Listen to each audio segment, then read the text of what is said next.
Hello students, welcome back to my channel, your channel Puneet sir की पाठशाला। और आज लेके आ गए हैं lecture number 7 class 12th physics का chapter number 1 electric charges and field. Unit का नाम है इलेक्ट्रोस्टैटिक्स। और आज खूबसूरत सी बात करने वाले हैं सुपरपोजिशन प्रिंसिपल की। जी हां, और आज बात करेंगे उसके कुछ न्यूमेरिकल्स की। और मैं बेसिक न्यूमेरिकल्स के साथ स्टार्ट करूंगा और कुछ अच्छे क्वेश्चंस भी लेके आऊंगा। ठीक है, तो बिना देरी किए इस लेक्चर को शुरू करते हैं। तो मेरे प्यारे बच्चों, आज हमारा जो मेन गोल है वो है प्रिंसिपल ऑफ सुपरपोजिशन या सुपरपोजिशन प्रिंसिपल क्या होता है, पहली बात तो यह समझना, और दूसरी बात इसके न्यूमेरिकल्स करना। तो हम इसके न्यूमेरिकल्स भी करेंगे जो कि PYQs होंगे, प्रीवियस ईयर क्वेश्चंस होंगे, हमारे CBSE में जो भी आए हुए हैं क्वेश्चन हैं, और IIT JEE के क्वेश्चंस हम अगले लेक्चर्स में लेके आएंगे। ठीक है, अब बात इतनी सी है कि हमने पिछले लेक्चर में क्या किया था। लेक्चर नंबर 6 में हम लोगों ने डिस्कस किया था vector form of Coulomb's law. तो scalar form of Coulomb's law इसके पहले वाले लेक्चर में किया था, तो वो क्या होता है पहले वो समझ लो, और उसके बाद हम डिस्कस करेंगे सुपरपोजिशन प्रिंसिपल। मान लीजिए मेरे प्यारे बच्चों, हमारे पास दो चार्ज हैं, एक चार्ज तो ये है और एक और चार्ज ये है, दोनों पॉइंट चार्जेस हैं। अगर एक के ऊपर चार्ज Q1 है पॉजिटिव और एक के ऊपर चार्ज है Q2 नेगेटिव पॉजिटिव, और दोनों के बीच का जो सेपरेशन है वो R है, और मीडियम जो है वो वैक्यूम है, एयर है या फ्री स्पेस है। तो इन दोनों पे जो लगने वाला जो फोर्स होगा, उस फोर्स की जो वैल्यू होगी वो कितनी होगी, K Q1 Q2 upon R square. ठीक है, और इन दोनों के ऊपर जो लगने वाला फोर्स है उसका जो मैग्नीट्यूड होगा वो होगा K Q1 Q2 upon R square. अब डायरेक्शन आप लोग बता सकते हैं क्योंकि मैंने वेक्टर फॉर्म में बता चुका हूं। ये जो इस पर फोर्स लगाएगा वो इस डायरेक्शन में लगाएगा, ये जो इस पर फोर्स लगाएगा वो इस डायरेक्शन में लगाएगा। ठीक है, तो आप कैप वाला सिस्टम समझ सकते हैं। मैंने इसके पिछले लेक्चर में बहुत अच्छे से पूरा सिस्टम समझाया था। आप लोगों ने अगर वो लेक्चर नहीं देखा है तो मैं डिस्क्रिप्शन में उसकी लिंक शेयर कर देता हूं, इनफैक्ट पूरी की पूरी प्लेलिस्ट की लिंक शेयर कर देता हूं। ठीक है, तो ये हम लोगों ने डिस्कस किया था, जहां पर K की वैल्यू कितनी थी आप लोगों को पता है, 9 × 10⁹ और इसकी जो यूनिट बन के आएगी वो कितनी आएगी, न्यूटन मीटर स्क्वायर पर कूलम स्क्वायर। ठीक है, तो यहां पर आप लोगों ने ये सब डिस्कस कर लिया था हम लोगों ने। अब जो बात है वो है हमारे इंपॉर्टेंट प्रिंसिपल की, जहां से आपके तगड़े न्यूमेरिकल्स शुरू हो जाएंगे और जिसका कॉन्सेप्ट आपको बहुत अच्छे से समझ में आना चाहिए। सुपरपोजिशन प्रिंसिपल, ये किस चिड़िया का नाम है सर, बता दीजिए सर, प्लीज हमको समझा दीजिए। चलिए काम करते हैं, कंसीडर करते हैं यहां पर हमारे पास कुछ पॉइंट चार्जेस का सिस्टम है। ठीक है, एक काम करते हैं, यहां पर विभिन्न विभिन्न प्रकार के चार्जेस को हम ले लेते हैं। मान लो ये चार्जेस है। ठीक है, क्लियर। अब हमने ये चार चार्जेस का हमने एक सिस्टम ले लिया। ठीक है, अब समझना बहुत इंपॉर्टेंट है, और इसकी स्टेटमेंट तो बहुत इजी है, आपको कभी भी एग्जाम में पूछी नहीं जाएगी। इसका कॉन्सेप्ट समझने के बाद इससे रिलेटेड न्यूमेरिकल्स आपसे बनना चाहिए। ठीक है, तो उन्होंने बोला भैया ये एक सिस्टम के अंतर्गत है। अब आप मुझे ये बताइए कि ये चार्ज सबसे पहले तो हमारा ये जो है वो है Q1, सबसे पहले इसके ऊपर चार्ज है Q1, इसके ऊपर चार्ज है Q2, इसके ऊपर चार्ज है Q3, इसके ऊपर है चार्ज Q4। अब आप पॉजिटिव नेगेटिव जो लेना चाहें ले सकते हैं। डेफिनेशन क्या बोलती है वो बताता हूं। मान लीजिए आपको नेट फोर्स, अब ऑब्वियसली इस सिस्टम के अंदर सारे चार्जेस एक दूसरे पर क्या लगाएंगे, फोर्स लगाएंगे। सारे चार्जेस एक दूसरे पर क्या लगाएंगे, फोर्स लगाएंगे। ध्यान रखना, सारे चार्जेस एक दूसरे पर फोर्स लगाएंगे, मतलब Q1 Q2 पर भी फोर्स लगाएगा, Q4 Q1 पर भी फोर्स लगाएगा, Q3 Q2 पर भी फोर्स लगाएगा। सच एज Q1 पर जो फोर्स लगाएगा वो Q2 लगाएगा, Q1 पे Q4 भी लगाएगा, और Q3 जो है वो Q1 पर फोर्स लगाएगा।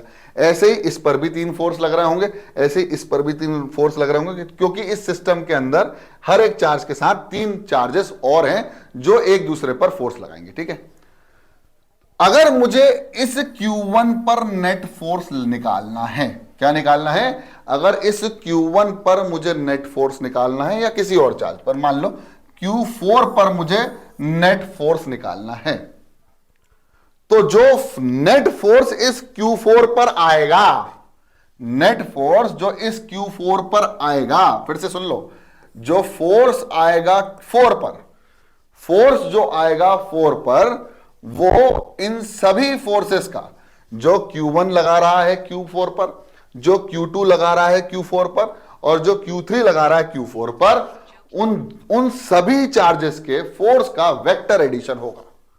क्या होगा? Vector addition. मतलब F1 vector plus F2 vector plus F3 vector. अब सर हमारी चिड़िया तो यहीं उड़ गई कि भैया वेक्टर आ गया, मतलब बहुत खतरनाक खतरनाक क्वेश्चन बन जाएंगे।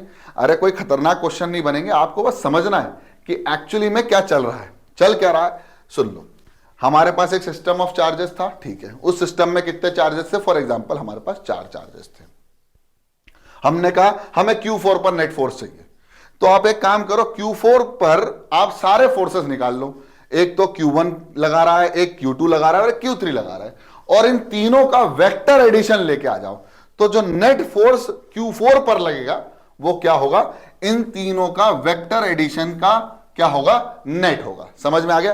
यानी net force on any charges with in the system, the net force on any charges with in a system is the vector sum of all the forces, या vector sum of all the forces applied on all the charges on that particular charge। समझ में आ गया? What is superposition principle? कि किसी भी एक system के अंदर कोई एक चार्ज है, वो उस चार्ज पर जो नेट फोर्स होगा वो इन सभी का वेक्टर एडिशन होगा। अब समझ में आ, मतलब आप ये नहीं कह सकते कि Q4 पर सिर्फ फोर्स इस पर ही लगेगा। भैया इसके द्वारा भी लग रहा है, इसके भी द्वारा लग रहा है, तो सबको ऐड करो। और फोर्स कैसी क्वांटिटी है? सर वेक्टर क्वांटिटी है, और वेक्टर क्वांटिटी को ऐड करने का तरीका क्या है? Vector addition. बस समझ में आ गया? बहुत बढ़िया। अब हम समझते हैं वेक्टर एडिशन होता कैसे है, और हम कुछ इंपॉर्टेंट फोर्सेस की बात करेंगे एट स्पेशल एंगल। फोर्स मतलब वही इक्वल फोर्सेस लगेंगे और किसी स्पेशल एंगल्स पर लगेंगे, और कौन कौन से स्पेशल एंगल है वो मैं आपको बता दूंगा। ये चीज याद करने वाली हो जाती है, लेकिन आपको पहले प्रूफ करना चाहिए, उसके बाद अपने आप दिमाग में बैठ जाएगा। ठीक है, पहले समझो। मान लो एक हमारे पास बॉक्स है, इस पर एक फोर्स लग रहा है इस डायरेक्शन में F1, और एक फोर्स इधर लगा रहे हैं F2 with an angle theta. ठीक है, तो आपको पता था वेक्टर एडिशन क्या होता है इसका। तो भैया इस पर जो फोर्स लग रहा है वो कितना लगेगा? अंडर रूट ऑफ F1 का स्क्वायर प्लस F2 का square plus 2 times of F1 F2, और इन दोनों के बीच में लगने वाला एंगल। ये हमारा नेट फोर्स लगता है किसी भी एक ऑब्जेक्ट पर। बोलो हाँ ना? अगर यहां पर 2 फोर्सेस लग रहे हैं, अगर 3 लग रहे होंगे तो उन तीनों का एडिशन निकालना है, और अगर 4 लग रहे होंगे तो उन चारों का एडिशन निकालना है। समझ में आ रही? वेक्टर। लेकिन ध्यान रखना, रिजोल्यूशन जो होगा वो कैसा होगा? वेक्टर फॉर्म होगा। यही सुपरपोजिशन प्रिंसिपल था। अब बोल रहे vector sum of 2 equal forces placed at some angle. अब मैंने आपको कुछ एंगल्स देने हैं और उस पर निकालने हैं 2 फोर्सेस का रिजल्टेंट। समझ में आ रहा है? रिजल्टेंट निकालना है। मान लीजिए मैंने कहा कि एक ऑब्जेक्ट पर, सोचो यहां से समझना है ना, देखो मान लो मैंने कहा कि इस ऑब्जेक्ट पर 2 फोर्सेस लग रहे हैं और दोनों का मैग्नीट्यूड सेम है, यानी इसमें जो F1 लग रहा है वो किसके बराबर है? F बराबर है F के बराबर है। अब मान लीजिए मैंने कहा कि थीटा जो है वो दोनों के बीच का एंगल कितना है? 0 डिग्री। यानी अगर F एक इधर लग रहा है तो दूसरा F भी इधर लग रहा है, तो नेट फोर्स क्या होगा? बता दो, कमेंट बॉक्स में लिख दो। अरे भाई नेट फोर्स कितना होगा? सर जो F नेट होगा, अगर इज इक्वल टू 0 डिग्री, थीटा तो F नेट जो हो जाएगा वो हो जाएगा अंडर रूट ऑफ F1 का स्क्वायर प्लस, सर F1 मत लिखो ना, ठीक है भाई, ले F का स्क्वायर प्लस F का स्क्वायर प्लस 2FF यानी F स्क्वायर, और cos 0। और cos 0 की वैल्यू कितनी होती है जरा बता दो? cos 0 की वैल्यू कितनी होती है? अरे पता है तुम लोगों को यार? cos 0, सर cos 0 होता है, cos 0 होता है 1। हाँ सर 1 होता है। तो क्या हो जाएगा जल्दी बता दो? ये हो जाएगा F 2F स्क्वायर प्लस ये भी 2F स्क्वायर, और ये 1 हो गया है ना। तो ये हो जाएगा under root of 4F square, 4 में से 2 बाहर और F स्क्वायर में से F बाहर, तो आंसर आ जाएगा 2F। मतलब कुछ नहीं है, दोनों के बीच का अगर एंगल 0 डिग्री है तो डायरेक्ट उन दोनों को ऐड कर दो स्केलर में। इसका मतलब मेरा जो आंसर है कितना आ जाएगा मेरे बच्चों? एफ नेट, इस केस में वो कितना आ जाएगा 2 टाइम्स ऑफ एफ। क्लियर? ये मैं समझाना चाह रहा हूं, मतलब ये बार बार करके देखने की जरूरत नहीं है, आपको पता होना चाहिए। इतना क्लियर हो गया, बहुत बढ़िया। अब मान लीजिए थीटा जो है वो मेरा 0 डिग्री की जगह कितना हो जाएगा 60 डिग्री, मान लीजिए 60 डिग्री मेरा थीटा है। तो अब कैसे सॉल्व करेंगे? अब हमारा रिजल्टेंट कितना आएगा? तो एफ नेट कितना आएगा जरा बताओ, करके देख लो आप लोग, पॉज करके वीडियो और कर लो, देखो कैसे। तो एफ नेट यहां पर अगर थीटा 60 डिग्री है तो यहां पर F square plus F square plus 2f square cos 60 कितना हो जाएगा? Cos 60 degree. तो यहां पर अगर देखा जाए तो मेरे पास आंसर आएगा ये f प्लस एफ तो हो जाएगा 2f square plus 2f square, और कॉस 60 की वैल्यू कितनी होती है जल्दी बता दो। अरे कॉस 60 की तुमको पता है 1/2 होती है भाई यार। साइन 30 की वैल्यू होती है 1/2, ठीक है। साइन 60 की वैल्यू होती है √3/2, और ये इंटरचेंज करते हैं कॉस के साथ। अगर कॉस 30 आ गया तो आ जाएगा √3/2, और अगर कॉस 60, रटने की बात नहीं है, एक याद कर लो दूसरी अपने आप याद हो जाएगी, और कॉस 60 इसके साथ इंटरचेंज करती जो कि हो जाता है 1/2। क्लियर? तो ये हो गया 2 से 2 कैंसिल, बचा कितना? √2f square plus F square that is 3f square का रूट, और बाहर आएगा f√3, यानी रिजल्टेंट क्या मिलेगा मुझे? f√3। क्लियर? बहुत सही सर, बहुत सही। ठीक है, अब हमारा तीसरा जो एंगल है वो है 90 डिग्री, और ये सभी को पता है कि जो एफ नेट आता है वो f√2 आता है। कितना आता है? f√2। मैं बताता हूं कैसे। यहां पर cos 90 हो जाएगा, देखो ध्यान से देखो, यहीं से करके दिखाता हूं। यहां कितना हो जाएगा? cos 90 कितना होता है? 0, और ये होता है F square plus F square, यानी √2f स्क्वायर, और f बाहर तो कितना आ जाएगा? f√2। अगर थीटा 90 डिग्री है तो नेट फोर्स जो आएगा वो कितना आएगा? f√2। अब देख लो थीटा अगर 120 डिग्री है तो क्या आएगा? चलो देख लेते हैं, बिल्कुल सही देख लेते हैं। अगर दोनों के बीच का एंगल थीटा 120 है तो f की वैल्यू जो आएगी, f नेट की जो वैल्यू आएगी वो आएगी √f square plus F square plus 2f square, और cos 120 डिग्री की वैल्यू आपको पता होना चाहिए। cos 120 डिग्री एक्चुअली में होता है -1/2, तो हो जाएगा f square plus F square plus 2f square into -1/2। 2 से 2 कैंसिल, प्लस माइनस माइनस, तो आंसर आएगा ये आएगा F square plus F square minus F square, से एक एफ स्क्वायर कैंसिल, बचा एफ स्क्वायर, जिसका आंसर आएगा एफ। यानी एफ नेट जो आ जाएगा दो फोर्सेस का, अगर दोनों के बीच का एंगल कितना है? 120 डिग्री है। कितना है? 120 डिग्री है, तो नेट फोर्स जो भी बनेगा वो भी क्या बनेगा? एफ बनेगा। कितनी खूबसूरत बात है। अब अगर ये याद कर लोगे और डायरेक्टली अगर कोई क्वेश्चन आ जाता है आपके पास तो आप इसको डायरेक्ट भी लिख सकते हो या रिजॉल्व करने के लिए लिख सकते हो, ये आपके लिए जेईई में काम आएगा। और थीटा हो गया हमारे पास 180 डिग्री, या ऑब्जेक्टिव टाइप क्वेश्चंस में अगर थीटा 180 डिग्री हो गया, मतलब इन दोनों के बीच का एंगल 180 डिग्री हो गया, तो कितना आ जाएगा net force? Sir F net आ जाएगा 0, यानी दोनों एक दूसरे को क्या कर जाएंगे? कैंसिल आउट कर जाएंगे। क्लियर? इतनी पिक्चर बहुत बढ़िया सर। और ये आप अपनी कॉपी में स्पेशल नोट्स बना के कहीं एक अलग से डब्बे में लिख लेना। क्यों लिखवाया है ये आगे पता चल जाएगा अगले लेक्चर्स में, मतलब आज के लेक्चर्स में नहीं, अगले लेक्चर्स में। ठीक है, चलो। वैसे एक लेक्चर में तो आज ही पता चल जाएगा, देखो कैसे मजा आ जाएगा। अब पहला क्वेश्चन न्यूमेरिकल लेके आ रहा हूं, और वो रहा आपकी कंप्यूटर स्क्रीन पर। सर क्या? 3 charges Q are placed, 3 charges हैं Q जिसका मैग्नीट्यूड Q है और पॉजिटिव Q है, are placed at a corner of an equilateral triangle of side L, capital L side के इक्विलेटरल ट्राइंगल के 3 कॉर्नर्स पे 3 चार्ज जिसका मैग्नीट्यूड Q बैठा हुए हैं। Find the force on charge Q place any of the corner, किसी भी एक Q पर आप नेट फोर्स निकाल दो। लो भाई, तो ये रहा हमारा सवाल, और ये रहा हमारा इक्विलेटरल ट्राइंगल। ध्यान से देखना, इक्विलेटरल ट्राइंगल मतलब तीनों साइड बराबर है ना, 3 साइड बराबर। अब इस पे जो लगे हुए हैं 3 चार्जेस जिनका मैग्नीट्यूड सेम है, तो 1, 2 और ये 3, ये 3 चार्जेस इसके कॉर्नर पर बैठे हैं जिसका मैग्नीट्यूड Q है, इसका मैग्नीट्यूड Q है, और इसका भी मैग्नीट्यूड Q है, ठीक है, इसका भी मैग्नीट्यूड Q है। क्लियर? अरे क्लियर है? हाँ सर। अब किसी एक चार्ज पर आपको नेट फोर्स निकालना है, तो मैंने मान लिया कि मैं ये 1 और ये 2 और ये 3 थर्ड साइड में इस चार्ज पर मैं क्या निकालने वाला हूं? नेट फोर्स तीसरे पर निकालने वाला हूं, ठीक है। अब मुझे एक बात बताओ, सबसे पहले ये Q चार्ज इस Q चार्ज को क्या करेगा? अट्रैक्ट करेगा या रिपेल करेगा? सर रिपेल करेगा। रिपेल करेगा, इसका मतलब जो फोर्स होगा इन दोनों के बीच में वो इसी लाइन में आएगा, इसी लाइन ऑफ एक्शन में आएगा। यस और नो? Yes sir.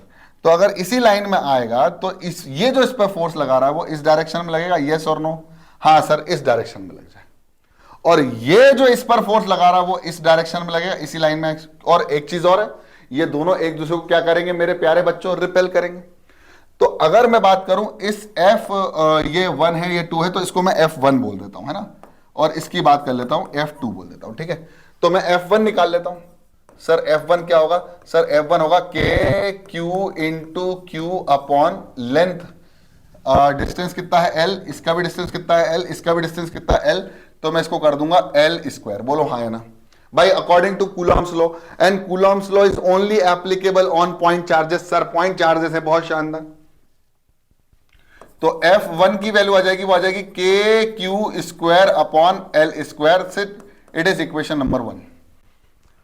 अब दूसरा निकाल लेते हैं, F1 निकाल लेते हैं, F2 निकाल लेते हैं। चलो F2 निकाल लेते हैं। F2 भी कितना होगा? सर वो भी कितना होगा? K into Q upon L square, which is equal to KQ square upon L square से। It is equation number 1। अरे दोनों बराबर है, और 2 equal forces are applied on a particular object at an angle of कितना? Sir angle कितना है? यही तो दिक्कत है। अरे दिक्कत कुछ नहीं है रे, इक्वल ट्राइंगल का हर एंगल 60 डिग्री का होता है, तो ये भी कितना डिग्री का हो गया? 60 डिग्री। 60 और ये भी कितना का हो गया? 60 डिग्री। क्यों? Vertically opposite angle. Alternate interior angle मत बोल देना, वर्टिकली अपोजिट एंगल। जब दो लाइन एक दूसरे को क्रॉस करती है तो उनके वर्टिकली अपोजिट एंगल्स बराबर होते हैं। मैथमेटिक्स में आपने पढ़ा है, बहुत बेसिक चीज थी। तो अगर मैं कहूं कि F1 F2 की जगह F है, तो कोई बुरी बात तो नहीं है? हाँ सर, बुरी बात नहीं। अभी पढ़ाया है, two equal forces are acted on an angle 60 degree. तो नेट फोर्स कितना होता है? सर नेट फोर्स जो होगा वो कितना होगा? F√3। ये मैग्नीट्यूड की बात करेंगे। अगर मैग्नीट्यूड की बात करें तो इसका जो रिजल्ट आएगा वो कितना आएगा? F net is equal to F√3। आपको सॉल्व करने की भी आवश्यकता नहीं है। F की वैल्यू कितनी है सर? सर F की, और ये न्यूटन में आएगा, F की वैल्यू है KQ square upon L square, और आंसर आएगा इंटू √3। क्या आएगा? √3, और ये आ गया F net।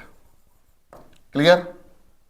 अब बात ये है कि इसका डायरेक्शन क्या है, क्योंकि हमें तो फोर्स के साथ डायरेक्शन भी चाहिए रहता है, और ये न्यूटन हो गया, ये तो हो गया मैग्नीट्यूड। डायरेक्शन क्या है भाई? इन दोनों का रिजल्टेंट और दोनों बराबर है, तो इनके जस्ट एग्जैक्टली बीच में होगा एट एन एंगल 30 डिग्री विद दिस F, ये वाला। क्लियर?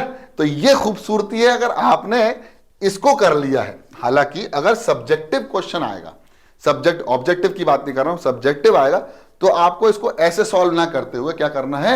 आपको प्रॉपर बताना है कि F1 की वैल्यू इतनी, F2 की वैसे तो मैंने बताया, और यहां पर एक फॉर्मूला और लिख देना, F net is equal to under root of F1 का स्क्वायर प्लस F2 का square plus 2F1 F2 cos theta, जहां थीटा जो होगा वो कितने डिग्री का हो जाएगा? 60 डिग्री का हो जाएगा। बस आप ये लिख देना तो आपका काम बन जाएगा। समझ में आ गया?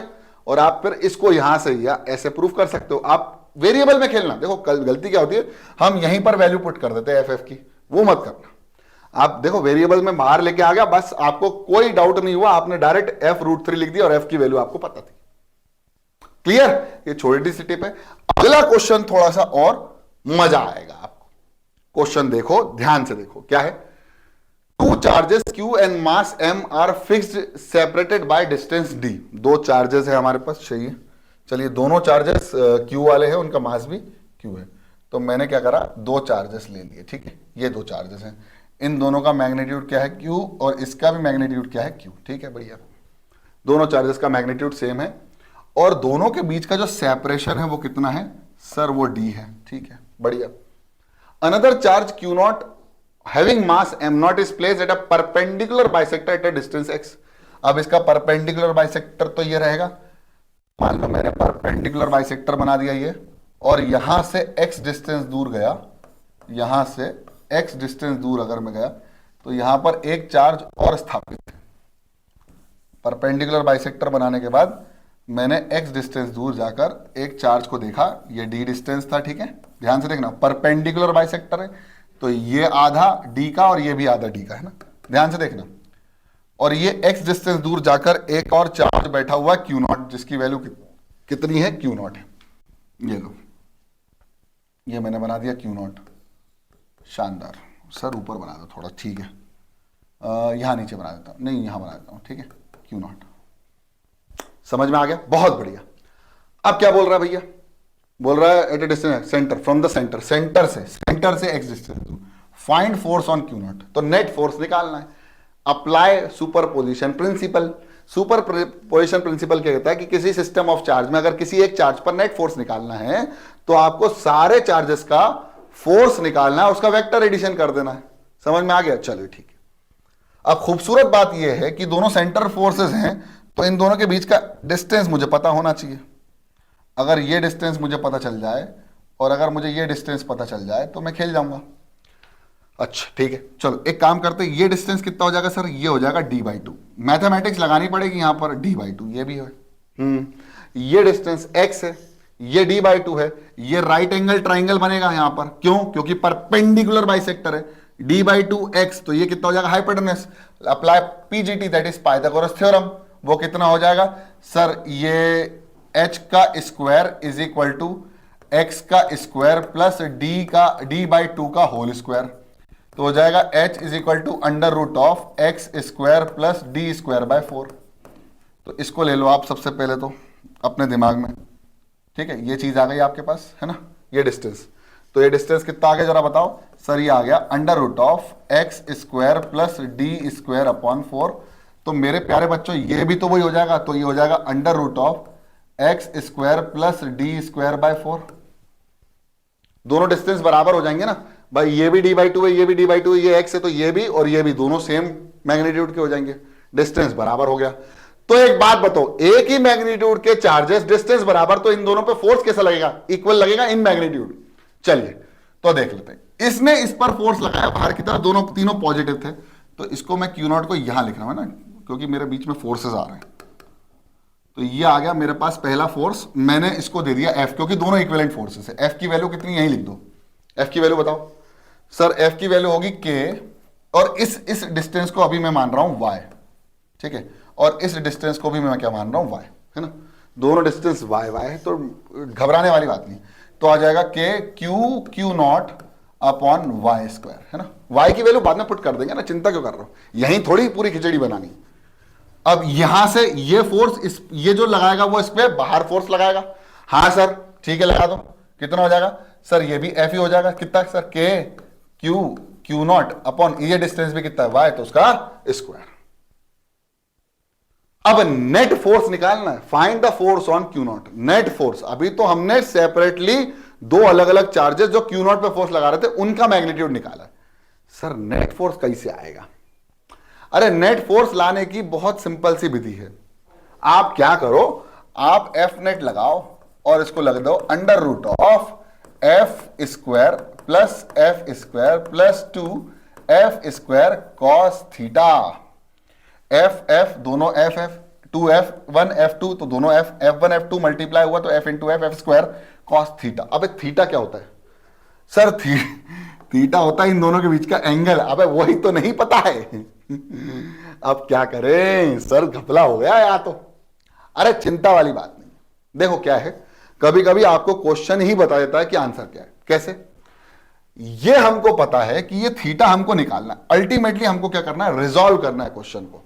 अब ध्यान से देखना, यहां पर मैं रिजोल्यूशन करने वाला हूं क्वेश्चन का। भैया एक तो ये डायरेक्शन और एक ये डायरेक्शन में फोर्स, यहां पर मैंने इक्विलेटरल ट्राइंगल बना दिया, पूरी मैथमेटिक्स लग रही दिमाग में, ठीक है। ये मैंने लगा दिया और ये हो गया मेरा x, ये हो गया मेरा d/2, बोलो हाँ या ना, और ये हो गया under root of x square plus D का स्क्वायर बाय 4, ये भी होगा अंडर रूट ऑफ x का स्क्वायर प्लस डी का स्क्वायर बाय 4, ठीक है। अब यहां से मैंने इसको भी ऐसे कर दिया और इसको भी ऐसे कर दिया, ठीक है। अब ध्यान से देखना, मजा आ जाएगा। मान लो ये एंगल थीटा है, मान लो ना, मान लो, देखो पहली बार क्वेश्चन कर रहे हो ना, थोड़ा सा घबराहट होगी, चिंता मत करो। ये एंगल अगर थीटा है तो ये भी एंगल थीटा ही होगा 100%। दोनों ट्राइंगल कॉन्करेंट हो जाएंगे, दिमाग में ही लगा लो, क्योंकि ये भाई dy/2, ये dy/2, ये dy/2, ये x, ये दोनों कौन से ट्राइंगल, आइसोसेलेस ट्राइंगल, ये दो, तो दोनों ट्राइंगल कॉन्करेंट हो जाएंगे, तो क्या हो जाएगा जरा बताओ, ये भी थीटा, ये भी थीटा, हाँ सर थीटा। अब देखो ये लाइन और ये लाइन दोनों एक दूसरे को कट कर रही है, तो ये भी कितना हो गया थीटा, और ये लाइन एक दूसरे को कट कर रही है, तो ये भी कितना हो गया थीटा। आय हाय हाय। अब ये है हमारा f, बताओ है कि नहीं, हाँ सर है, ये f, और थीटा के साथ वाला क्या होता है जरा बताओ, रिजॉल्व करो, ये हो गया cos थीटा, तो ये हो गया f cos थीटा। तो इस डायरेक्शन में क्या आ रहा है सर, ये आ रहा है f sin थीटा, बहुत बढ़िया। ये हमारा f है, अगर ये हमारा f है तो ये वाला क्या हो गया सर, ये हो गया f cos थीटा, और इस डायरेक्शन में क्या आ रहा है जरा बताओ सर, ये आ रहा है f sin थीटा। बहुत शानदार मेरे प्यारे बच्चों, यहां दिखाई दे रहा है कि f sin थीटा एक दूसरे को क्या कर रहे हैं, कैंसिल आउट कर रहे हैं। तो हमारा जो नेट फोर्स आ रहा है वो आ रहा है यहां पर f cos थीटा। बहुत बढ़िया आ रहा है। अरे f की वैल्यू तो ये रही और इसका cos थीटा आ रहा है। अरे बाप रे, अभी भी थीटा की जरूरत है। अरे सर थीटा की जरूरत नहीं है, आप देख राइट एंगल ट्राइंगल में मजा आ जाएगा। ये थीटा है, ये है √(x² + d²/4), ये था हमारा d/2 और ये था हमारा x। हमें तीनों साइड पता है थीटा का, cos थीटा। cos थीटा कितना होगा जरा बताओ, यहां पर लगाओ ट्रिग्नोमेट्री लगाओ, जल्दी लगाओ। ये थीटा, तो ये हो गया बेस और ये हो गया हाइपोटेनस, तो क्या हो गया base upon hypotenuse. cos theta क्या होता है रे, बेस अपॉन हाइपोटेनस। थीटा के साथ वाला बेस, ये परपेंडिकुलर, तो ये क्या हो गया, तो बेस अपॉन हाइपोटेनस, ये हो गया √(x² + d²/4). Ultimately cos theta जो होगा एक्चुअली में वो हो जाएगा x/y, चलेगा ना। अरे इसको ही तो y माना था, हाँ ठीक है सर, चलेगा चलेगा।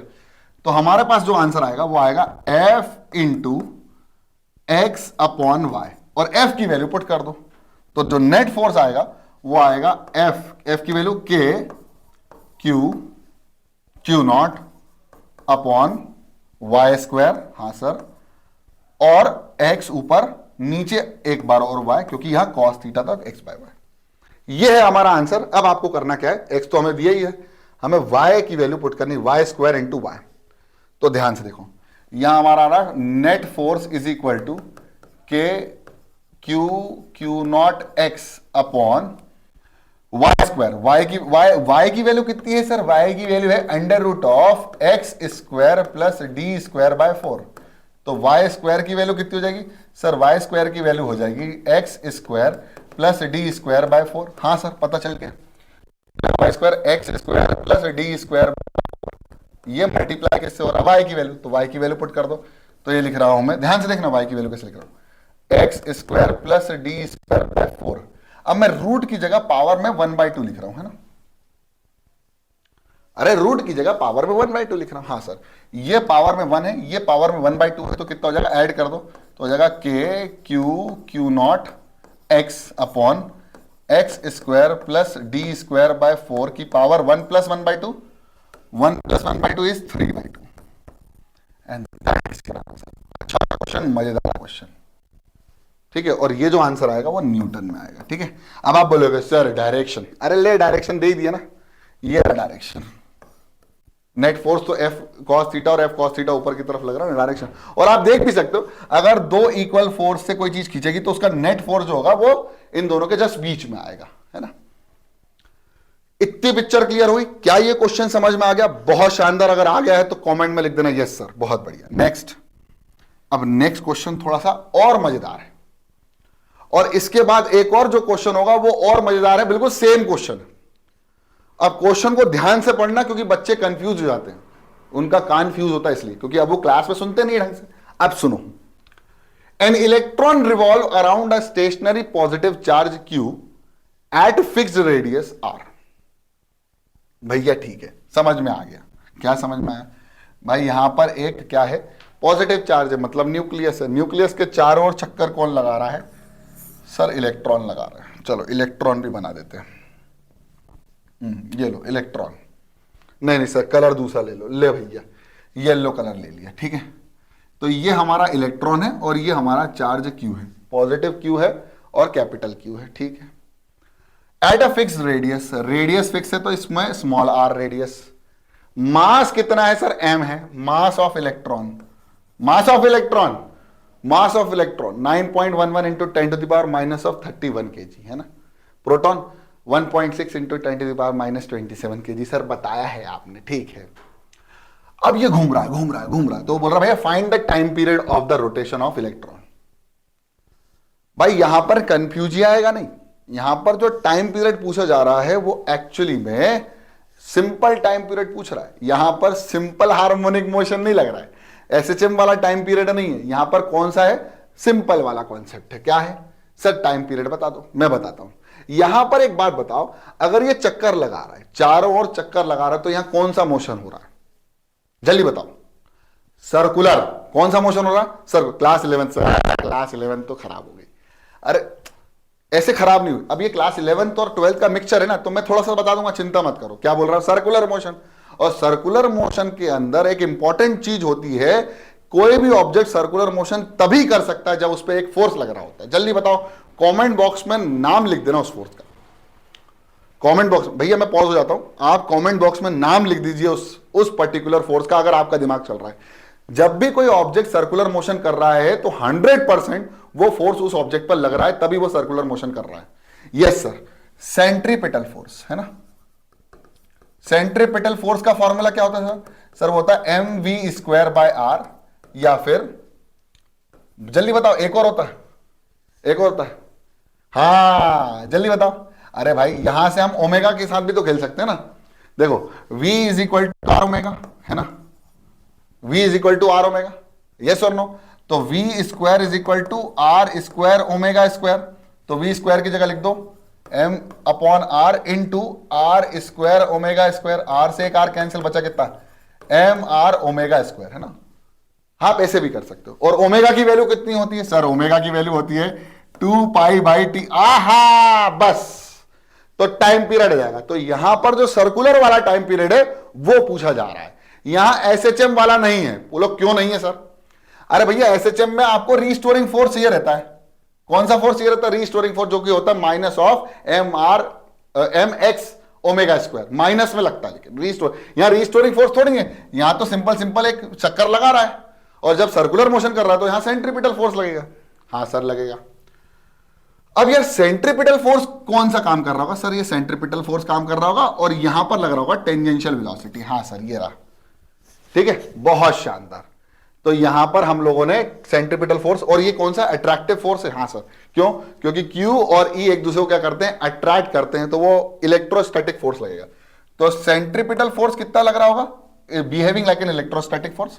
Electrostatic force K, capital Q small e upon small r का स्क्वायर। बोलो हाँ या ना? हाँ सर, वो किसके बराबर होगा? सर वो होगा mv² अपॉन r या mr ओमेगा स्क्वायर। कोई दिक्कत वाली बात नहीं। आप किसके ऊपर डिपेंड, किसके साथ इक्वेट करोगे? सर इसके साथ कर लो, ज्यादा बेहतर है, क्योंकि मैं ओमेगा की वैल्यू डायरेक्ट 2π/t लिख दूंगा। क्यों? क्योंकि we need to find out the time period. यहां पर हमको टाइम पीरियड निकालना है ना, ध्यान से देखो, टाइम पीरियड निकालना है तो हम डायरेक्ट ओमेगा वाला फॉर्मूला इस्तेमाल कर लेंगे, ठीक है। तो यहां पर देखो क्या करेंगे हम, KQER² = mr ओमेगा स्क्वायर। बोलो हाँ या ना? Yes sir. अब यहां पर आप सबको इधर उधर लेके चले जाओ, कोई दिक्कत नहीं है, लेके जाओ, m को नीचे लेके जाओ, r को नीचे लेके चले जाओ, तो हो जाएगा KQE, ये QE upon mr² into r, that is r³ = omega, और स्क्वायर है तो रूट ले लो, ठीक है।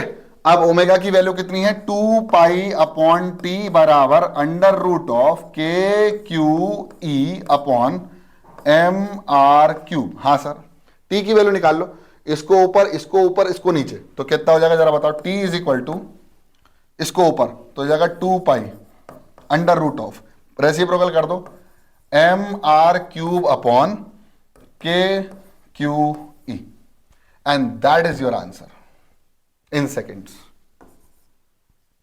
क्लियर? समझ में आ गया? हाँ, दो प्रकार के टाइम पीरियड होंगे, एक एसएचएम वाला टाइम पीरियड होगा। एसएचएम वाले में क्या देखना, जो फोर्स होगा वो x के ऊपर डिपेंड करना चाहिए और माइनस साइन भी लगना चाहिए। चलो माइनस साइन ना हो तो x के ऊपर डिपेंड करना चाहिए, ऐसे ऐसे होना चाहिए। यहां पर कुछ भी नहीं दिख रहा है तो हम इसको SHM के साथ नहीं लगा सकते, तो किसके साथ लगाएंगे भैया? हम सिंपल यहां पर सर्कुलर वाला कॉन्सेप्ट इस्तेमाल करेंगे जो कि होगा सेंट्रीपिटल। दो ही प्रकार के स्टैंडर्ड हमारे पास टाइम पीरियड पूछे जाएंगे, ध्यान रखना, एक SHM वाला और एक सर्कुलर वाला। सर्कुलर वाला लग रहा है। अगला क्वेश्चन आप लोगों को खुद करना है, this is your homework. Home challenge होता है ना भाई, लो ले लो होम चैलेंज। क्वेश्चन बताता हूं सेम एज इट इज है। A particle of mass m carrying a charge -q1, ठीक है, मूविंग अराउंड, ये मूव कर रहा है विद एक पॉजिटिव चार्ज के अलावा जिसका मास भी कुछ दिया नहीं दिया सर, और रेडियस कितना r। तो प्रूव दैट, अब आपको प्रूफ करना है, मैंने निकाल के दे दिया आपको प्रूफ करना है। यहां पर क्या होगा सर? वो होगा 16 pi cube epsilon naught mr cube upon q1 q2। अब एक्चुअली में यहां पर एप्सिलॉन नॉट क्यों आया? क्योंकि मीडियम जो था वो क्या था? एयर था। तो यहां पर अगर मेरे पास k की वैल्यू भी अगर मेरे पास आ गई तो 1/4 पाई एप्सिलॉन नॉट, और इस पाई को भी अंदर लेके चले जाना। देखो इसी इक्वेशन से निकाल सकता हूं मैं, कुछ भी कोई चेंजेस नहीं है, देखो यहीं से समझा सकता हूं भाई। पॉजिटिव चार्ज के चारों ओर चक्कर नेगेटिव चार्ज लगा रहा है, नेगेटिव चार्ज E है, उधर क्या है? माइनस का Q1, और पॉजिटिव चार्ज यहां पर कैपिटल Q है, वहां क्या है? Q2। यस और नो? देख इसी इक्वेशन से देख, K is equal to 2 pi under root of mr cube upon K capital Q small e। देख लो सही लिखा है, mr क्यूब, बहुत शानदार। अब बस रिप्लेस कर दो। यहां पर क्वेश्चन में क्या दिया हुआ है? यहां पर मैं क्वेश्चन में दिया माइनस का Q1, जो नेगेटिव चार्ज घूम रहा है, तो जो घूम रहा है वो क्या हो गया? Q1 हो गया, है ना। अब यहां पर जो घूम रहा है वो कौन था? इलेक्ट्रॉन। तो लिख दो 2 pi under root of mr cube upon K की value 1/4 pi epsilon naught into capital Q2, और ये हो गया Q1, नेगेटिव चार्ज Q1 था, ठीक है।